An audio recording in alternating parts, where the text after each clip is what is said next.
ခုအဆိုရင်ကျွန်တော်တို့မြန်မာခေါ်ဝကြီးကြီးဖះပေါ့နော်ထိုင်းလို့တော့နာမည်သိသိချာမသိသေးဘူးပေါ့နော်သူ့ရဲ့အနီးနားမှာရှိတဲ့ resort ပေါ့နော်တဲ့ခုကအသေးစားလေးမှာကျွန်တော်လာရောက်တဲနေတာဖြစ်ပါတယ်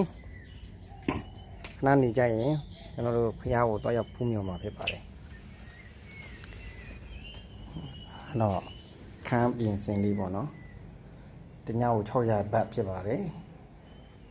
facility ကတော့စုံတင်တဲ့လောက်တော့စုံတယ်ပေါ့နော်ရှိတဲ့နာရီတော့အကုန်ရှိရပေါ့နော်အဓိကတော့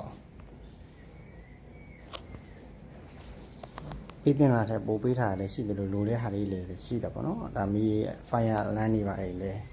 ရှိနေတယ်ပေါ့နော် safety ကတော့ပြောစရာမလိုဘူးပေါ့ကျွန်တော်တို့ရဲ့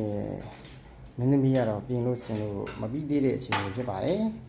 ဆက်လက်ပြင်ဆင်နေတယ်ဖြစ်ပါတယ်ဗျာဖះကိုတော့ရောက်ဖူးမြော်ဖို့ပြင်ဆင်နေတာဖြစ်ပါတယ်coffee တွေရော